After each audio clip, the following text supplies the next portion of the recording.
পক্ষে লোক শিক্ষার জন্য তোমার কর্ম করা উচিত। শ্রেষ্ঠজন যাহা যাহা করেন, সাধারণ লোক সেই সেই কর্ম করিয়া থাকেন।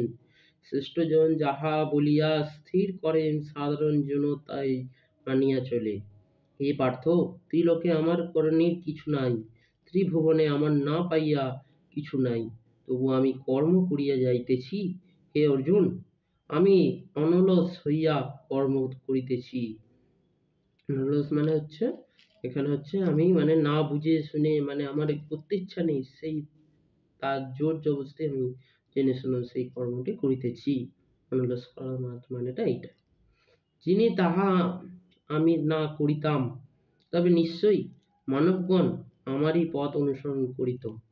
যে আমি যদি কর্ম না করি, তবে এই সকল ব্যক্তি উচ্ছন্ন যাইবে, আমি তবে বর্ণ সকন্য কারক হইব, এবং সকল ব্যক্তি আমার দেশেই বিনষ্ট হইবে। হে অর্জুন, অজ্ঞান জ্ঞান কর্মের আসক্ত থাকিয়া যেমন কর্ম করে, জ্ঞানীর কর্ম আসক্ত না হইয়া লোক শিক্ষার জন্য এইরূপ ভাবেই কর্ম করিয়া থাকেন।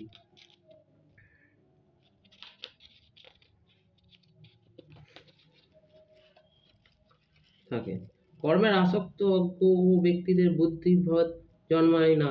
বিধান যোগযুক্ত হইয়া নিজের সমস্ত কর্ম করিয়া অন্যকে কর্মে লিপ্ত করাইবেন। প্রাকৃতিক গুণে সর্বপ্রকার কর্ম হইয়া থাকেন, কিন্তু অহংকার বশে রিমুরের জন্য নিজেকে মনে করে যে আমি সব করি। হে মহাবীর অর্জুন, শুনো, ও কর্মের বিভাগ যে প্রকৃতপক্ষে জানে, সেই জানে যে গুণ সকল গুণাশয় থাকে এবং আমি করি বলিয়া মনে করে না। যে সব অজ্ঞাত ব্যক্তি প্রাকৃতিক গুণে মোহগ্রস্ত হইয়া বিষাদাসক্ত হয় এবং অভিজ্ঞ জন এই সকল জ্ঞানকে বিচলিত করিতে পারে না। অতএব তুমি আমাদের সর্বকর্ম অর্পণ করিয়া শ্রী ভগবানকে মনে রাখিয়া মমৎ শূন্য হইয়া যুদ্ধ করো। যে সব ব্যক্তি শ্রদ্ধাবান হইয়া আমার কথার দোষ ধরে না, সর্বদা আমার মত অনুযায়ী চলে, তাহার কর্ম করিয়া কর্ম হইতে মুক্ত হইয়া পড়েন। আর যে সকল ব্যক্তি আমার মতের দোষ ধরে এবং আমার মতানুসারে কাজ না করে, সে সকল ব্যক্তি মীর জ্ঞানভ্রষ্ট বলিয়া জানিবে। জ্ঞানবান ব্যক্তি নিজের স্বভাব অনুযায়ী কার্য করেন। সকল জীবই নিজ নিজ স্বভাব অনুযায়ী চলে। তখন মানব মনকে দমন করিয়া বা কি হইবে, স্বভাব বলবান। সকল ইন্দ্রিয়ের উপাধি বিষয়ে আসক্তি দোষ সৃষ্টি হয়, এই উভয়ে বশীভূত হইয়া উচিত নয়। ইহারা জীবের পরম শত্রু। সর্বসুন্দর পরম ধর্ম অপেক্ষায় কিঞ্চিত অঙ্গহীন নিজ কর্ম শ্রেষ্ঠ। স্বধর্মে নিধর্ম সেও পরধর্ম হয় ভয়াবহ। অর্জুন জিজ্ঞাসা করিয়া বলিলেন, হে কৃষ্ণ, মানুষ পাপ করিতে ইচ্ছা না করলেও কে তাহাকে বলপূর্বক পাপ করায়? ভগবান শ্রীকৃষ্ণ বলিলেন, একটি কাম আর একটি ক্রোধ, ইহাই রাজগুণ হইতে জন্মায়। কাম বাধা পাইলে ক্রোধ উদ্রেক করে। কাম চির অতৃপ্ত আর ক্রোধ অতি উগ্র। যেমন ধূম অগ্নিকে, ময়লা দর্পণকে, চর্ম গর্ভের শিশুকে ঢাকা দিয়া থাকে, তেমনি কামও এই জ্ঞানকে ঢাকা রাখে।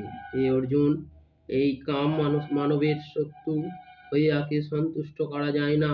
উহা অগ্নির মতো তাপ দিয়া জ্ঞানকে ঢাকিয়া রাখে। ইন্দ্রিয়, মন আর বুদ্ধি এই তিনটি কামের আশ্রয়। ইহাদের দ্বারা কাম জ্ঞানকে ঢাকিয়া রাখিয়া মানবকে মোহগ্রস্ত করিয়া রাখে।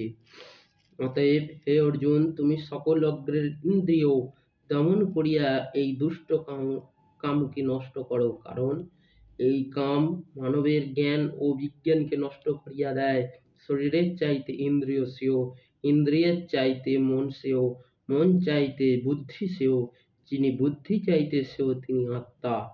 হে মহাবীর, আত্মা যে বুদ্ধির চাইতে শ্রেয়, এই কথা জানিয়া বুদ্ধির সাহায্যে অনেক স্থির করিয়া এই ভয়ঙ্কর মহাশত্রুর কামকে নাশ করো। ইতি কর্মযোগ।